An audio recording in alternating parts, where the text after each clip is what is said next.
Hello and welcome everybody to the For Our Future show. I am your host, Taylor D. Hawkins, and it is my pleasure to welcome you to this episode. I'd like to start by acknowledging traditional custodians of the country that I have the pleasure of joining you from here today, Darug country, and acknowledge elders past, present, and emerging, and honor their leadership in caring for our future. Now, I am joined today by the incredible Jo Taranto, who is a farmer's daughter, climate champion, co-host of Planet Shapers, and founder of Good for the Hood, who is an incredible expert in how we bring people along the journey of caring for this incredible planet that we have, and hopefully making them advocates themselves. So with that, I'd like to welcome her into this conversation that we are going to deep dive so many elements of the climate conversation. Thank you so much for joining us, Jo. Thanks so much, Taylor, and hi, everyone. Absolutely pumped to be here. And we had the wonderful pleasure of having a brief chat before you came onto this call, but I'd love to set the context for everyone else so that they can understand a bit more of the contextual environment that this conversation exists within. So can you start by setting the scene for us and our listeners? What has changed most in your mind about the climate conversation in the past year?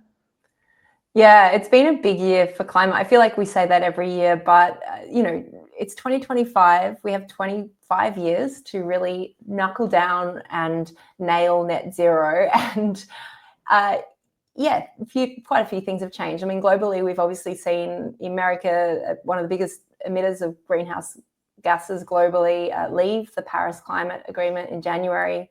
That was, I think, quite terrifying for a lot of people committed to climate action.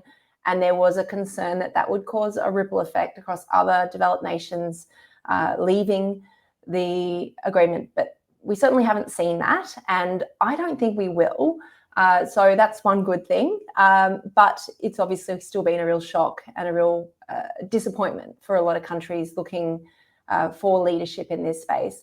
We've obviously had a federal election in Australia, so climate has been again one of the top three big ticket political items, and we certainly saw a resounding vote for, I guess, an energy choice, which was renewables in the mix as opposed to nuclear. So that has then made this a very politicized environment. We've now seen political parties reassessing their position on that, whether they made the right choice, the wrong choice. So I guess climate has not stopped being a political topic that is thrown around. What we haven't stopped seeing is the fact that climate action is here. It's impacting communities. We saw the back of a tropical cyclone barreling into southeast Queensland a few months ago with over $2 billion worth of insured damage. There we've seen climate impacts in our Pacific nations. We've seen the impacts on what's happening for local communities, for growers, for farmers, and a huge drought in South Australia. So the reality doesn't change. The behaviour and the action does, but I don't think anyone is really steering too far away from the fact that climate action needs to happen, especially in 2025. And in fact, we need to double down and go harder. And I imagine that for those who have joined and are listening right now, they're likely either the curious, the active champions, those who are clamoring for the threads of hope that we can find in this context. I know that I'm one of them, constantly grappling, because hope is one of the key antidotes we have to some of the stressful contextual elements that you just mentioned. So how can we have honest and compelling conversations about climate in this really divided world?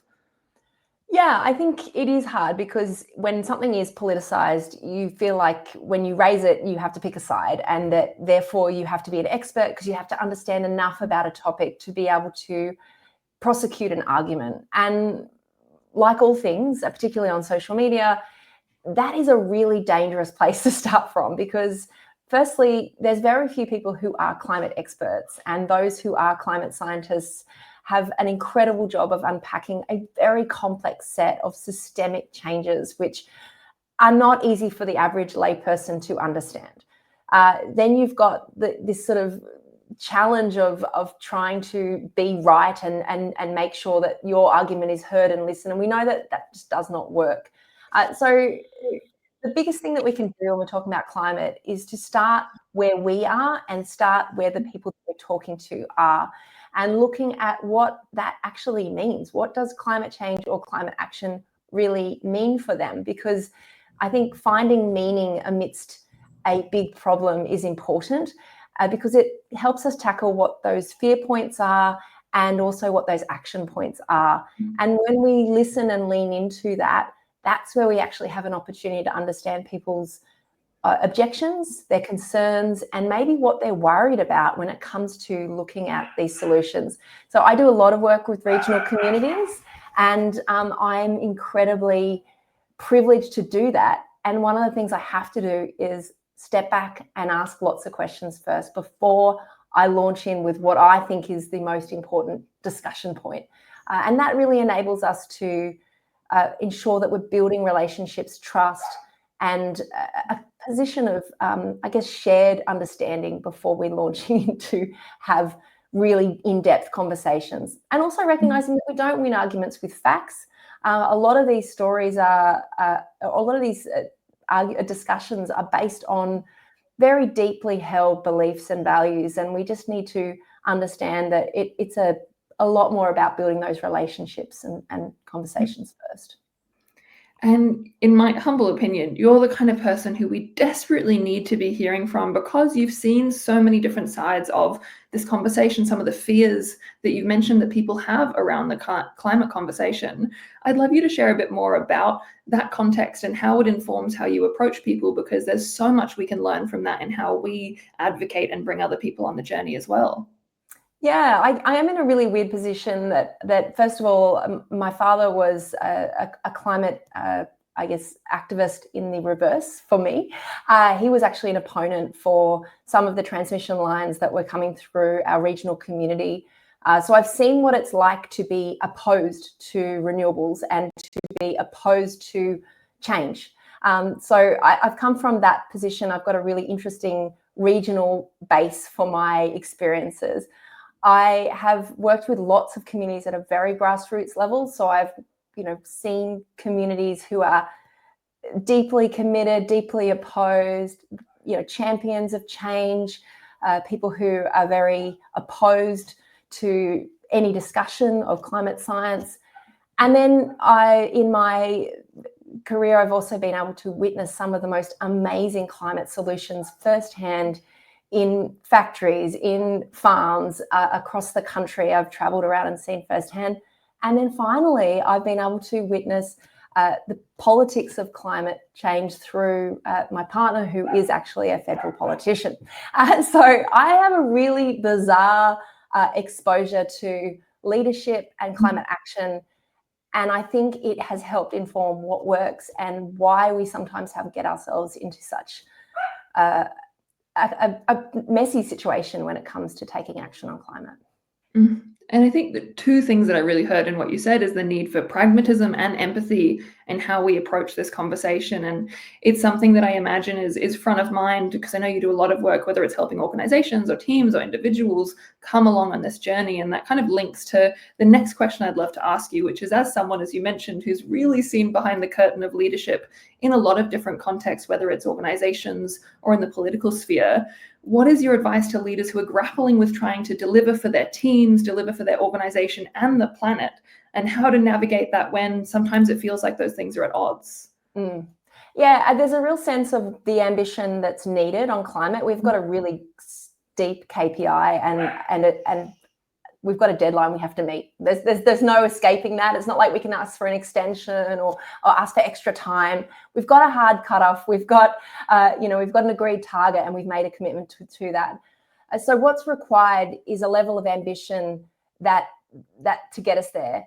Unfortunately, the level of ambition that's tolerated politically or within our organizations is very different, or perceived to be very different. So how do we make sure that we are doing what needs to get done at the speed that it's required, while we're bringing everyone along with us? So look, it's change management 101. It's about making sure that we have people's trust and that we have really core understanding of the commitment from the people who are working with us, so that when it comes to, hey, I'm going to do this, people go, all right, I don't know if that's the right direction, but I trust you and I believe in the person that you are and how you have shown through your openness, your pragmatism, your science-based understanding, that I'm going to go on with the journey with you on this. And so I think there's, like any leadership, it is about transparency, integrity, and showing that, hey, you know what, we got to do this, and these are the reasons why. And that takes a fair amount of courage. It takes someone to say, you know what, this is scary, but it's what's required. And as we said, no extensions on this one, Taylor. Absolutely. And it's interesting because it's such a tension of having to hold this sort of empathy, and we'll touch on this a bit more later, but the storytelling and the joy that you bring to your work with the realities of that urgency and scary parts of this conversation. How do you hold those two things in tension when you're doing your work, and how do you sort of cater the balance between them to be as impactful as possible, but also sustainable for you as an individual? Yeah, I learned really early on that if I wanted to stay in climate space, that I needed to acknowledge my own deep desire to enjoy my work. And joy has been somewhat of my own KPI when it comes to showing up. And it's a very strategic action because, to be honest, it's what keeps me in the game. I don't know if anyone has just seen the footage of Steve Carell delivering the graduation speech at Northwestern University, but mid-speech, he said, it's now time for our mid-address dance-off. And he gets up and does this ridiculous 5-minute rousing, dorky dance in the crowd. And the whole of the Northwestern University gets to its feet, all of the lecturers, all the seniors, they're all dancing. And it's horrifying and kind of irksome to watch, but at the same time, you can't help but smile. And I looked at America and the place it is at the moment and what it's going through and how deeply divided it is. And I just thought, what a beautiful act that's required at a time like this from someone who has the comedic power to pull that off. But I lean into things like that because I think when times are really tough, and there's a beautiful quote from the AIDS crisis of the 1980s from an activist called Dan Savage, and he was just saying that, during the darkest days of the AIDS crisis, we buried our friends in the morning, we protested in the afternoon, and we danced at night.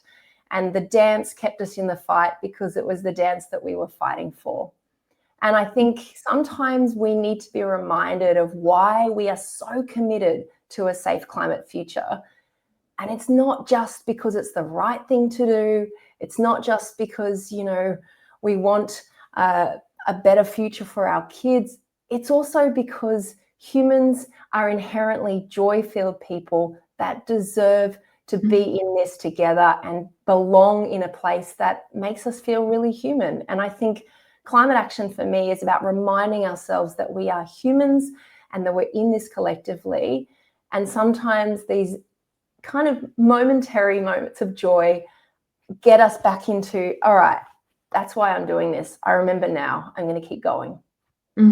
And forgive me, this is quite a selfish orientated question because I think my way of working and my advocacy is very similar to yours, which is I want to enjoy it. And also I find it more compelling when things are joyful and we invest in storytelling. But in turn, I've had, advisors previously tell me you've got to drive home the cold, hard facts. Can you give some examples of the real impact that joyful approach and the storytelling can have, and where you see that sort of outperform some of the other strategies that you can take when you're trying to influence people to come on this journey?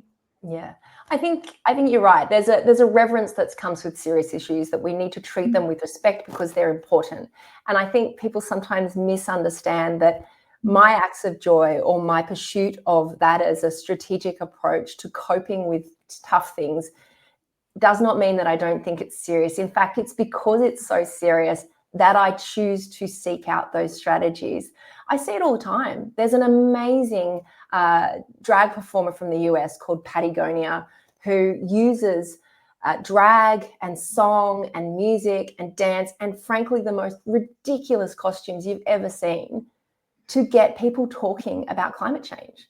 And I can tell you it's more compelling than a lecture or a TED talk about, you know, the hard climate science. I mean, we're human beings. We are innately designed to have joy. You only need to spend time with a 4-year-old to realize that we are tuned towards that.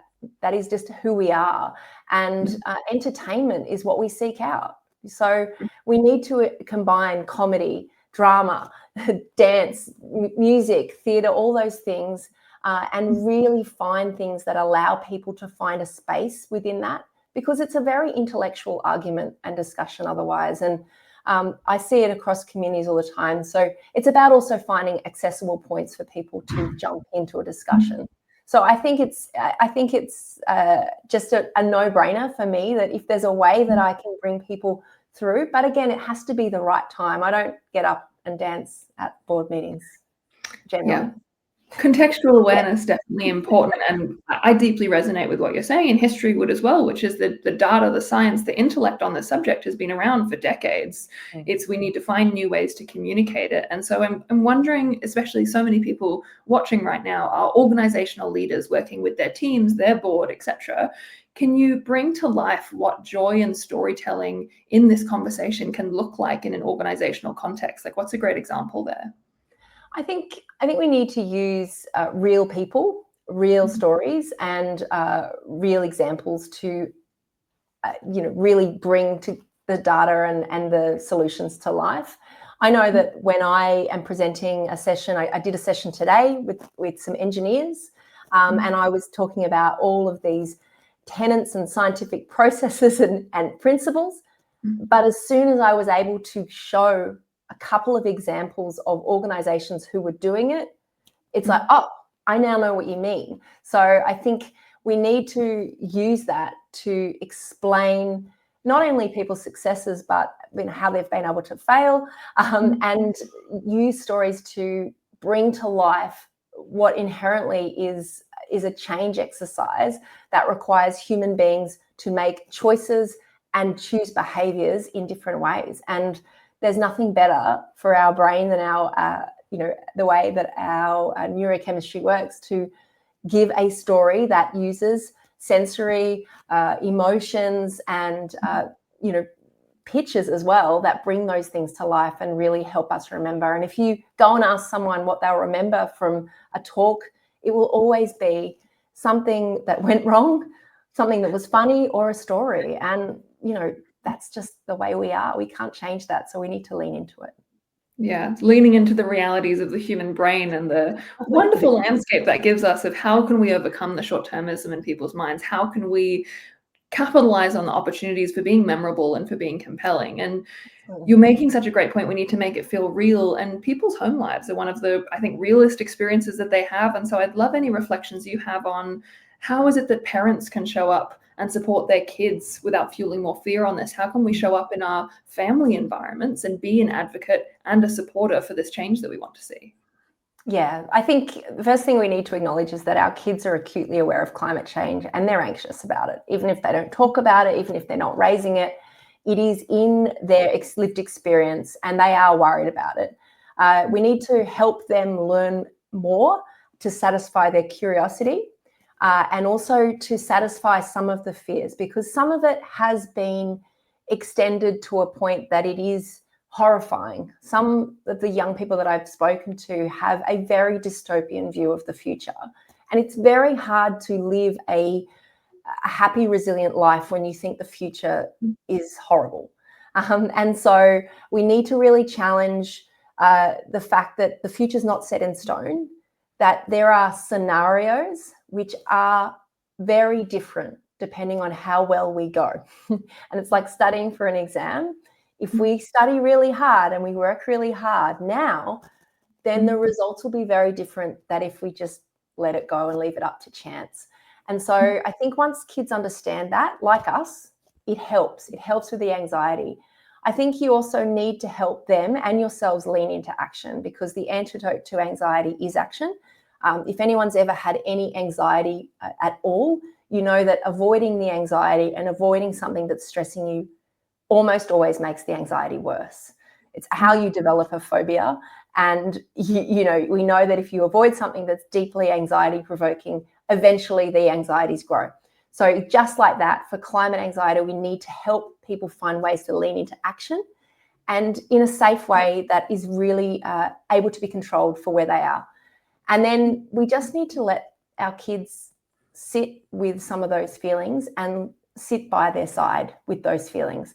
Because the reality of these things is they are scary, and they should be scary.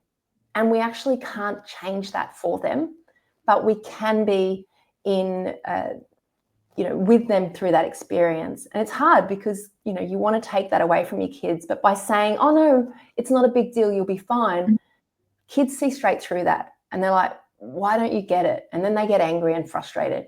So I think we just need to listen and be, with them through that experience. And, for our own anxiety, take action as well. It's an amazing antidote, and it does make a difference as well. As someone who spent, I think, most of my 20s doing a ridiculous amount of volunteering to try and do exactly this, take action, I used to make this joke, and still often do, which is it's a very cost-effective form of therapy for the stresses of what it is to be a younger person alive today. And I think on that topic of action, you've done so many fantastic things to advance this work, but I'd specifically love to hear about Good for the Hood. Can you tell me a bit more about that and some of the things you're working on at the moment? Yeah, so Good for the Hood started as my own antidote for my own anxieties. It started as a local antidote, a local cheap therapy, Taylor. So, but I've been working for the last 7 years now with communities across Australia. We've worked with nearly 300 local government areas. We work with councils because when people start looking for climate solutions, they go to their local council. Inherently, when they Google something, they almost always end up with their local council because it's the source of truth for waste, for energy, for rebates. They can find out really place-based solutions to different things happening. And good councils have really lent into the opportunity to help their community decarbonise. So we recognise an opportunity there to help build capacity within residents, to help bolster and support community champions. And we've run programs on everything from FOGO, which is food organics and garden organics, to yesterday I ran a session on laughter and disaster. So literally giving people in part of northwest Sydney the skills to deal with resilience when it comes to climate challenges and indeed every challenge that may face them. On Monday, I ran energy efficiency workshops through an interpreter with 60 Mandarin-speaking seniors. So there is literally never a day that is the same. And I love that because that's our communities. They're diverse and the needs are so different. But it is a really great way to stay up close and personal with what people are needing to know and giving them the tools to make really simple but often confusing choices when they're needing to. Your work is such a good example of going and meeting community where they're at rather than doing what so many people in the climate space fall into doing, which is talking to the same bubble of people who all already often agree with one another. So I think that's fantastic. Can you give an example of a local project that you saw that really gave you hope or it gave you joy? Look, I have so many. There's two that resonate and very different scales, and you'll see one is happening right now in the beautiful community of Singleton, just north of, in the Hunter of Sydney, North Sydney. So they have this group called Slow Food Singleton run a citrus swap. So they literally go and rescue all the citrus from all of the trees that are laden with fruit and then make sure that the community can benefit because heaps of people have orange trees up that way and it just sits on the trees. So such a tiny, initiative, but it's amazing. And they have this flurry of, here's 600 lemons and here's all. So a very small food rescue opportunity, but a great example of building community and connecting people with resources. A much bigger scale and much more climate focused would have to be what we've seen down with the Electrify 2515 program down in the Illawarra. So the Saul Griffith experiment, which is about electrifying 500 homes, getting them off gas, tapping into renewables, getting them on energy efficient appliances, and then showing every community in Australia how they can do it as well. So it recognised the scalability of it, the way of showing people step by step what's required, and then also giving people the place-based approaches to do it in their community. And I think it's really a game changer for showing communities and neighbourhoods around Australia that this is what we do and this is how we do it. Mm-hmm. And I think you've alluded to a lot of them, but one of the benefits of being able to hear from you today is getting a bit of a cheat sheet and a map to how are Aussies currently responding to this conversation? What are the big opportunities and some of the areas of resistance? Like, what are the most common responses that you're getting at the moment to this work, especially when you're working with communities? I think there's no question that Australians want to do more, that they recognise that they have a role, but they are deeply confused about the one thing that they should do. And that's a really hard question to answer because everyone's different. Everyone has a different living situation. Some people have already done the top 10 things and now they're looking for the next. So I think it's about understanding that there's something you can do no matter where you are. And I think there's lots of confusion, obviously, around energy transition, renewables, and whether it's a good thing for them to get solar. Should they get a battery? If they get an EV, should they get one that does bi-directional charging? Is it time yet for me to get a hybrid, or should I get an EV? So there's lots of questions about that. And I think people are looking for reliable information from trusted sources. And there's a lot of those out there. So I always direct people back to government resources or, someone that's not selling you something. And there's lots of fantastic ways. So if you're really wanting to do things like an energy comparison, one of the simple things you can do is just go to Energy Made Easy and type in your details, and you can find out if you're getting the best energy deal. And a lot of people are really concerned about the cost of electricity. So that's a good way to start as well. That's such great practical pointers. And I do also want to make sure that we give people on this call the opportunities to be able to ask you questions directly. So we're actually going to open to some questions, and we'll go to Genevieve's question first. That's about to appear for us to be able to see. So Genevieve asked, what's been the hardest climate-related conversation you've had with kids, family, colleagues? How did it go? Yeah, it's funny because I think some of them are, hard for different reasons. I always find it really hard when you're challenged on the science of climate as if it's something you made up and that it's something that you've opted into as if it was a decision that you had. So I think I find that quite challenging because you can't actually win that discussion. And so as soon as I find that someone's denying that climate change exists, that that we shouldn't take climate action, I stop trying to participate as an active. It's no longer a fight. I'm willing to have a discussion. I'm just like, I become, oh, that's great. Tell me more about that.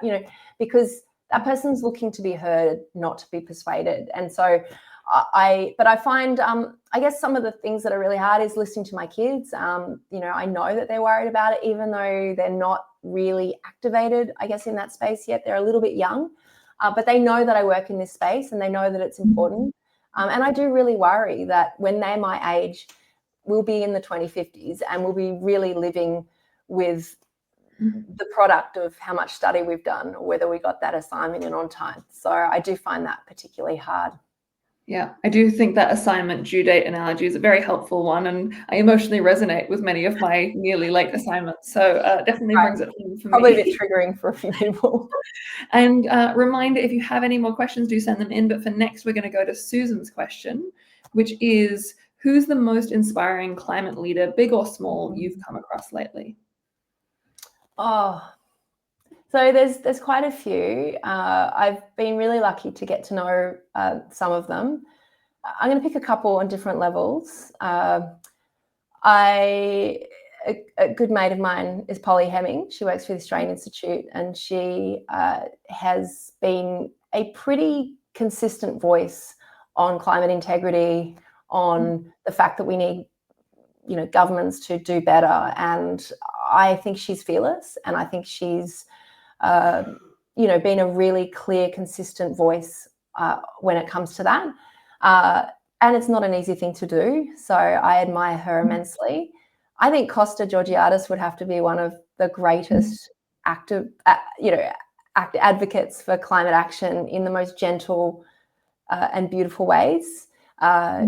it would be hard pressed to find someone who hates Costa, and yet he really brings a level of joy and engagement with natural environments, which leads to a greater understanding of what we need to do, and the role of Dirt Girl and Dirt Girl World and Costa the Garden Gnome is a pretty great way to get kids in on the bottom level. So I guess they would be, but I have a lot, so I might just stop there because it's a bit of a laundry list. long research list for everyone. But I think Costa's such a great example because it's bringing that relational humanity, that personal touch, I guess, to this conversation that can feel, as someone who spends a lot of time in rooms talking about this, it can feel heavy sitting in the reality of the deadline of our assignment and the breadth of the assignment that we must complete. And the levity and the humor and the relationships and trust that we can bring to that conversation is so valuable. And on that note of how it feels to be in this context, I know there's a lot of people who I care deeply about in my life who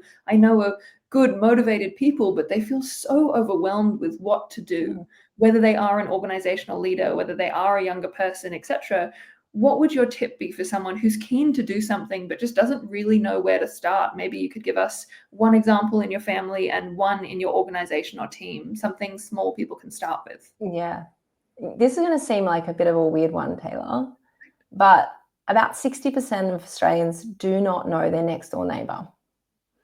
And when you're trying to bring a community along and create a collective response to a crisis, it's really hard when there isn't a really strong sense of belonging and connection. So if you're one of those 60% of people who really don't know your next door neighbor, and that's people who've lived there more than 6 months, it's not just like they've just moved in. No, you've been there long enough that it's kind of awkward now. So I think one of the most important things you can do is get to know the people around you. Now, there's a couple of reasons why this is an important climate action, is because when we take action on a street or a household level, the visible actions that people can see are more likely to be adopted by our neighbours, especially if we have a relationship with them. So there is the impact of, we call this the solar effect. So if you get rooftop solar on your house, your neighbours are more likely to get that.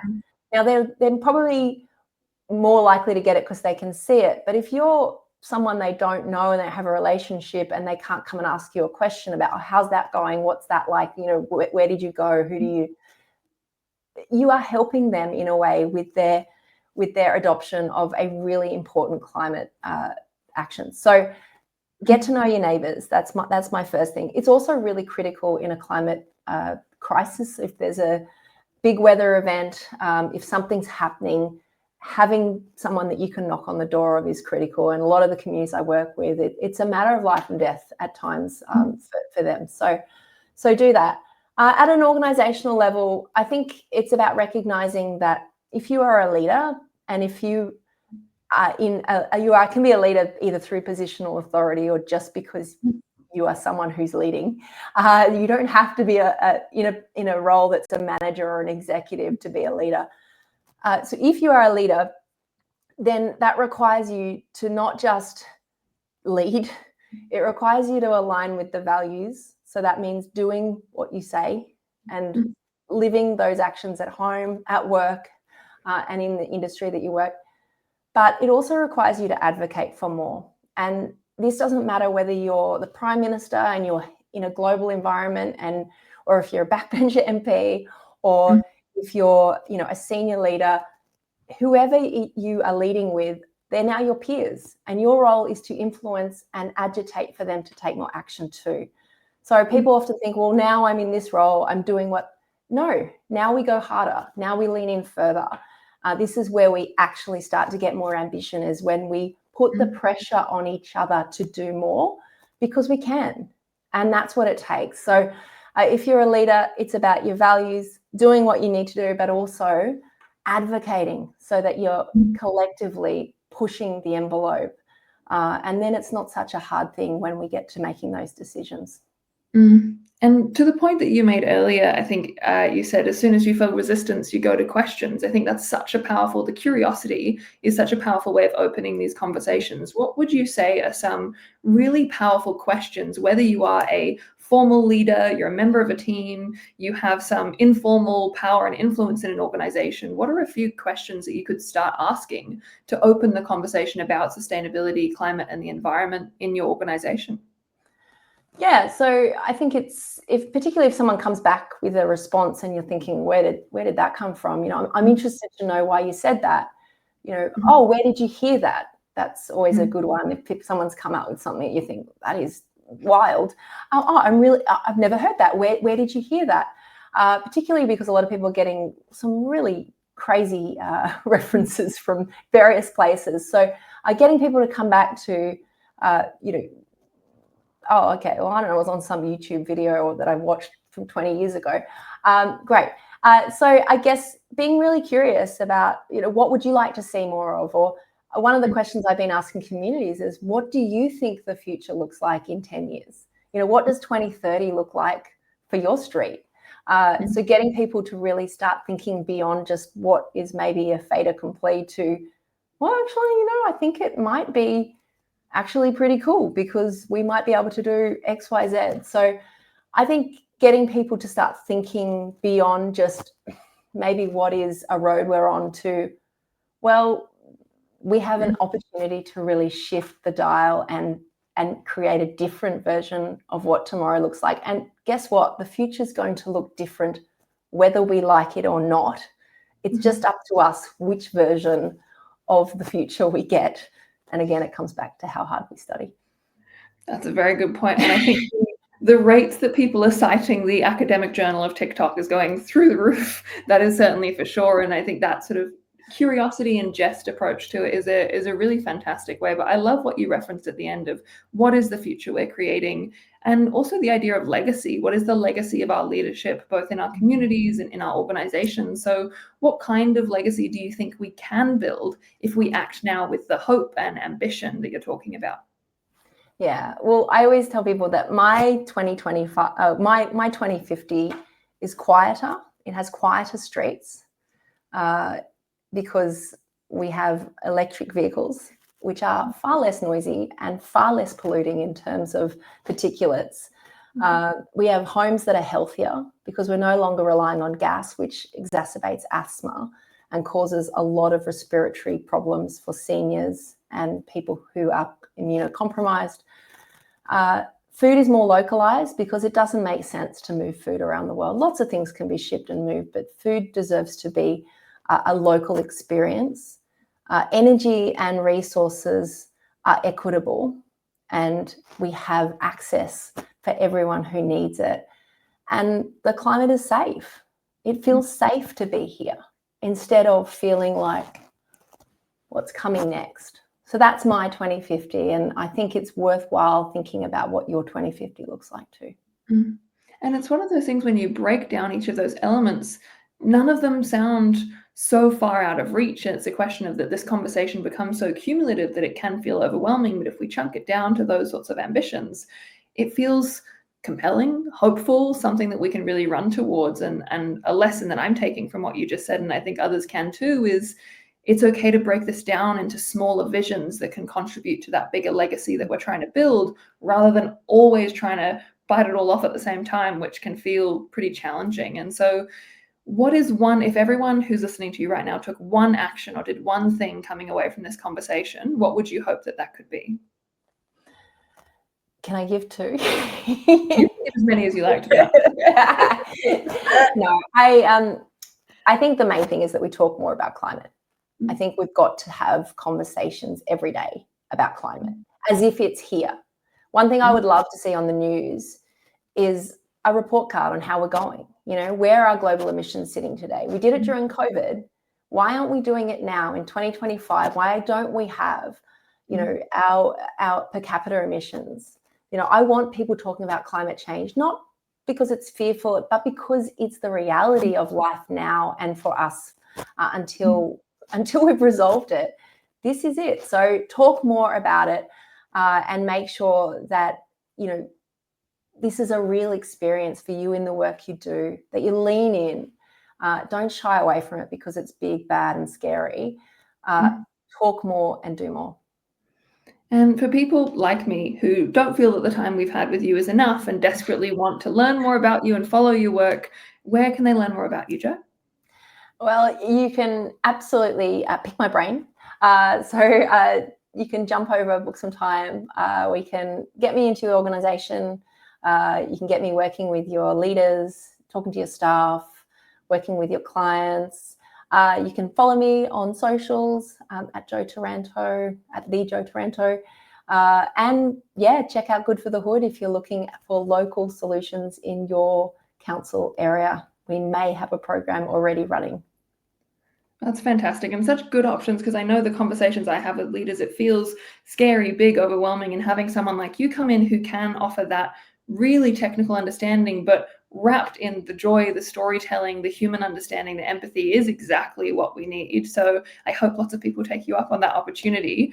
But a huge thank you from me, Jo. Honestly, we need you talking everywhere all the time. So I'm really glad that we were able to have your time today and hear some of those insights and hopefully spark a bit of inspiration for all of those watching.